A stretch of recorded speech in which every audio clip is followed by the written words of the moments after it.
جہاں ہزاروں بزرگوں کی خانقاہیں ہیں، وہ ملک ہیں میرے خواجہ پیا سنبھالے ہوئے۔ سبحان اللہ، بے شک۔ جہاں ہزاروں بزرگوں کی خانقاہیں ہیں، وہ ملک ہیں میرے خواجہ پیا سنبھالے ہوئے۔ آپ دیکھ رہے ہیں کہ منبر نور پر وہ عظیم خطیب جلوہ بار ہے کہ جس کا تعارف کرانا سورج کو روشنی دکھانے کے مانند ہے۔ آئیے بلا تاخیر، حضرت کی آمد ہو رہی ہے۔ پورا مجمع محبتوں کے ساتھ آنے والے خطیب کا استقبال نعرے تکبیر، نعرے رسالت کی فضا میں کر لیں، کیونکہ تشریف لا رہے ہیں شہنشاہ خطابت، مفکر قوم و ملت، مصلح قوم و ملت، حضرت العلام حضرت علامہ مولانا الشیخ شمس القمر صاحب قبلہ کی آمد ہو رہی ہے۔ آئیے حضرات، محبتوں کا ثبوت دیتے ہوئے سارا مجمع نعرے تکبیر، نعرے رسالت کی فضا کو بلند کرے اور دونوں ہاتھوں کو اٹھا کر بولے نعرہ تکبیر، اللہ اکبر، نعرہ رسالت، رسول اللہ، نعرہ رسالت، یا رسول اللہ، ذکر شہدائے کربلا، آباد، ذکر شہدائے کربلا، آباد، لبیک یا حسین، لبیک یا حسین، لبیک یا حسین، لبیک یا نعرہ تکبیر، نعرہ رسالت، علماء اہل سنت۔ منبر شریف پر تشریف فرما باوقار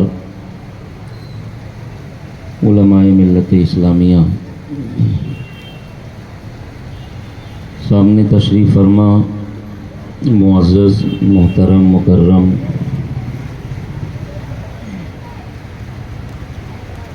غلامان اہل بیت اطہار، کنیزان سیدہ طیبہ طاہرہ، السلام علیکم ورحمۃ اللہ تعالی وبرکاتہ۔ وعلیکم السلام ورحمۃ اللہ وبرکاتہ۔ جو انتظامیہ ہے اس سے گزارش ہے کہ پیچھے کی کرسیاں لگا دیں، کیونکہ کچھ لوگ دوسرے کی حد میں داخل ہو رہے ہیں۔ ظاہر سی بات ہے، جگہ پیچھے نہیں ملے گی تو وہ آگے آئیں گے، ہے کہ نہیں ہے؟ اور ہاں، تھوڑا سا میری ماں بہنیں 2-3 لائن کچھ زیادہ آگے آ گئی ہیں، اگر گنجائش ہو تھوڑی سی کرسیوں کا انتظام کریں آگے۔ الحمدللہ، الحمدللہ الذی زین النبیین بحبیبہ المصطفیٰ ومن علی المؤمنین بنبیہ المجتبیٰ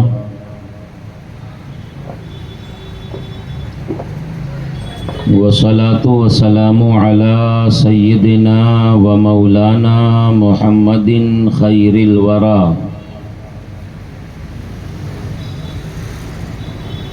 وعلى آلہ وأصحابہ المتأدبین بالتقوی، اما بعد فأعوذ باللہ من الشیطان الرجیم، بسم اللہ الرحمن الرحیم۔